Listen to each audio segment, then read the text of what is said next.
Selamat pagi, kali ini kami akan mempresentasikan hasil karya kami mengenai digitalisasi operasional UMKM kopi keliling dengan aplikasi bernama Keliling In yang kami buat untuk memenuhi kebutuhan lomba. Nah, nama saya Gede Aditya Wiraprastia. Saya Putra Dakalas Putra Mata Bumi. Saya Yomadi Krisna Wicaksana. Next. Nah, masuk ke latar belakang, yaitu industri kopi keliling saat ini memiliki pasar yang sangat besar. Namun dalam operasionalnya masih menghadapi kendala-kendala yang nyata di jalanan. Nah, kendalanya utamanya itu adalah faktor ketidakpastian, di mana pembeli seringkali merasa kesulitan untuk menemukan posisi dan outlet keliling yang mereka cari. Karena rutenya terus berpindah-pindah, sehingga tidak dapat diketahui. Nah, di sisi lain, dari sudut pandang pedagang, mitra rider seringkali kewalahan dan kesulitan dalam menangani serta mengelola antrian orderan. Nah, konsumen yang menumpuk secara tiba-tiba di jam sibuk membuat rider itu kewalahan. Selanjutnya, nah di sini ada rumusan masalah. Berdasarkan kendala operasional terdapat rumusan masalah yaitu 3. Nah, yang pertama itu bagaimana membuat user aplikasi yang friendly. Yang kedua itu bagaimana cara membantu pembeli yang kesulitan, dan yang ketiga itu bagaimana cara membantu rider mengatasi orderan yang menumpuk. Nah, selanjutnya di sini ada introduction dan feature. Jadi kita tadi punya 3 rumusan masalah yang akan kami selesaikan di sini dengan fitur-fitur yang kami hadirkan di aplikasi Keliling ini.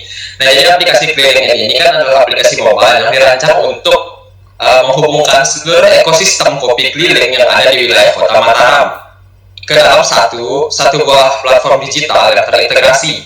Nah, jadi aplikasi ini tuh dirancang untuk menjadi solusi atas rumusan masalah yang tadi dijelaskan. Nah, jadi kita punya 3 fitur utama, yaitu di mana kita bisa mencari outlet kopi keliling yang ada di Kota Mataram, dan kita bisa cari posisi ridernya, dan kita bisa online pre-order biar kita nggak perlu nunggu lagi sampai di sana sudah dibuatkan.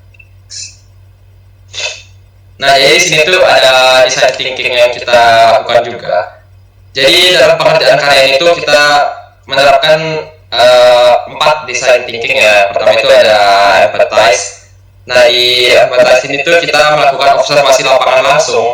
Kenapa? Biar kita langsung tahu apa sih yang terjadi di lapangan. Misalnya kita jadi bisa melihat bagaimana pembeli yang kita melihat pembeli yang dia tuh bukan nyari outlet yang ini, tapi kebetulan karena ada outlet yang itu jadi dia beli yang itu. Nah, selain itu juga kita melihat tuh ridernya itu kadang kewalahan gitu karena terlalu banyak orang yang beli di dia, jadi dia tuh kayak yang awalnya dia persiapan itu harus cuma 3 menit, karena dia panik mungkin bisa jadi lebih lama. Jadi itu memakan waktu tunggu yang lumayan lama. Yang kedua ada define, di mana di define itu kita merumuskan masalah berdasarkan observasi yang kami lakukan. Nah, jadi rumusan masalah yang kami temukan itu yang 3 tadi, yaitu di mana pembeli kesulitan mencari lokasi rider dan pembayaran serta waktu tunggu yang lumayan lama. Nah, ke ide ini tuh kita brainstorming fitur-fitur untuk rumusan masalah yang tadi itu, di mana kita menemukan fitur-fitur yaitu implementasi GPS dan real-time tracking, serta ada fitur pre-order juga. Jadi kita tuh biar bisa membantu tracking di mana posisi-posisi rider yang ada di Kota Mataram. Selain itu juga fitur pre-order ini biar waktu tunggu yang dimiliki itu lebih singkat. Nah, yang keempat ada prototype, di mana kita tuh dari hasil ide yang tadi itu kita transformasikan ke dalam bentuk wireframe dan UI design. Nah, jadi di sini tuh kita pakainya aplikasi Figma. Jadi di sini tuh kita sudah buat wireframe-nya dan sudah didesain juga. Next. Nah, di sini ada user flow-nya. Jadi user flow yang kami buat ini tuh jadi pertama itu user akan masuk ke aplikasinya.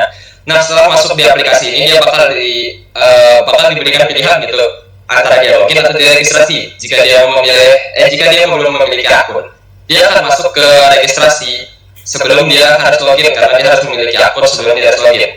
Oke, setelah login dia bakal masuk ke menu utama, di mana di menu utama itu dia bisa memilih outlet dan melihat promo-promo yang ada.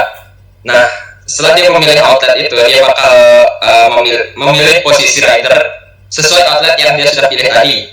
Nah, setelah dia memilih posisinya, dia bakal membuat pesanan mulai dari memilih menu, terus dia memilih jumlah pesanan. Nah, terus habis itu dia akan melakukan pembayaran, di mana pembayarannya ini ada cashless dan cash. Jika cashless, dia akan diberikan pilihan metode pembayarannya, kayak misalnya pakai Kris atau GoPay atau yang lain-lain.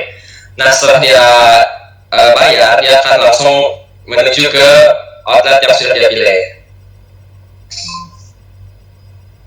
Baik, berikutnya demonstration. Di sini saya akan mendemonstrasikan aplikasi yang telah kami buat. Di sini pada awal user akan diberikan sebuah pilihan. Jika user telah memiliki akun, user bisa langsung masuk ke dalam aplikasi. Tapi jika tidak, user harus mendaftar terlebih dahulu akunnya. Di sini program akan meminta nama user, password email user, juga nomor telepon user. Setelah user mendaftar, user akan dibawa kepada menu utama. Nah, pada menu utama ini, user bisa melihat promo-promo apa saja yang ada pada outlet-outlet yang telah disediakan pada aplikasi ini. Di sini juga, user bisa memilih outlet-outlet kesukaan user yang bisa dipilih. Contohnya ini. Nah, setelah user memilih, di sini user akan dibawa ke Maps untuk memilih lokasi-lokasi melihat lokasi-lokasi rider pada outlet tersebut. Contohnya di sini. Nah, setelah user mengklik lokasinya, user akan melihat menu-menu apa saja yang ada pada rider tersebut. Setelah user merasa, oh kayaknya nih kurang nih menunya, user bisa kembali lagi, terus melihat lagi ke map, pilih lagi yang lain. Nah, setelah merasa cocok, user bisa mengklik menu yang diinginkan. Di sini user akan diberikan navigasi untuk menambah atau mengurangi pesanan. Setelah user menambah pesanan, di sini aplikasi akan memperlihatkan detail belanjanya seperti subtotal, PPN, pajaknya, potongan pajak, dan biaya-biayanya.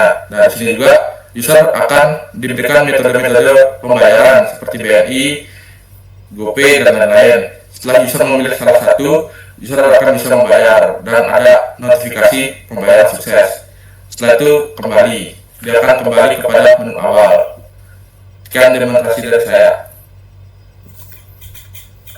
Nah, sekian presentasi dari kelompok kami. Terima kasih.